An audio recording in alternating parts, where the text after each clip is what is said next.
3rd of November 2022. Melco's operating revenues plunge 46% in Q3.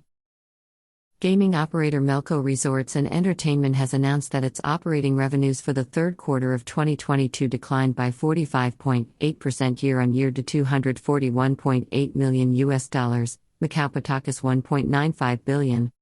A result primarily attributable to the government-mandated temporary closure of our casinos in Macau in July and heightened travel restrictions in Macau and mainland China related to COVID-19, the company said in a statement.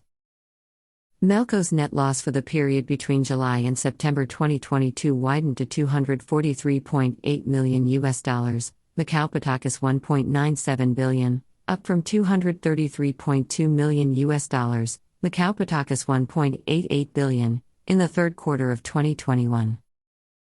Macau's COVID-19 related restrictions led to softer performance in the rolling chip and mass market table game segments, the company added. The SAR's casinos endured a 12-day closure in July as the city was undergoing a partial lockdown that followed a local community outbreak which surfaced in mid-June.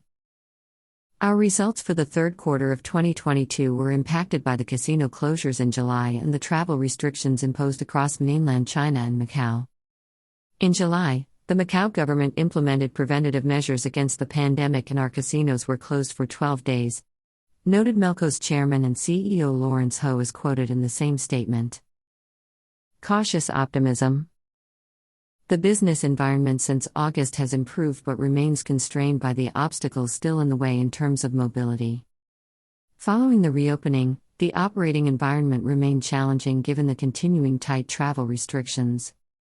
However, Melco's top executive feels encouraged by the reopening to international tourists from a group of designated countries, who still need to undergo a mandatory 7+3 days of quarantine and self-health management.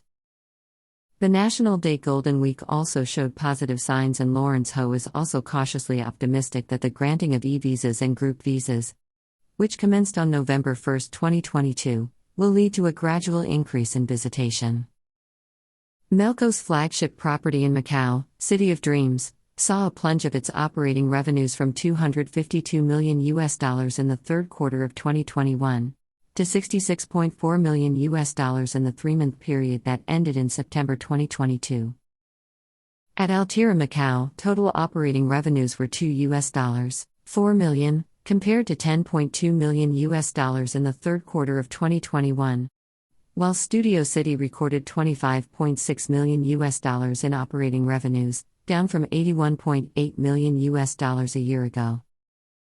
The Mocha slot machine parlors and other sources of revenue saw a milder quarterly decline this year, from $22.2 million in the third quarter of 2021 to $18.8 million. Lawrence Ho Yaolong, Chairman and Chief Executive Officer of Melco Resorts and Entertainment Limited, regarding the gaming concession tender, Lawrence indicates that the whole process has been smooth and transparent. Mr. Ho stresses, "We fully support the Macau government's initiatives to further develop Macau as Asia's premier destination for international tourism. Our integrated resorts offer a wide range of unique non-gaming amenities, and we plan to leverage our experience to provide additional tourist attractions in Macau." Melco currently holds a sub-concession and is seeking to win one of the 6 gaming concessions to be awarded in the public tender process, which has entered a decisive stage as the new concessions are expected to begin operating on January 1, 2023. With regards to future projects in Macau, Lawrence Ho reiterated that Studio City Phase 2 is set to open in stages beginning in the second quarter of 2023. Construction works are progress on schedule. Manila rebounding. While the group's Macau properties had a gloomy quarter, City of Dreams Manila saw its operating revenues double to $102.6 million, compared to $52.5 million in the third quarter of 2021. In the Philippines, gaming volumes continue to track towards pre-pandemic levels.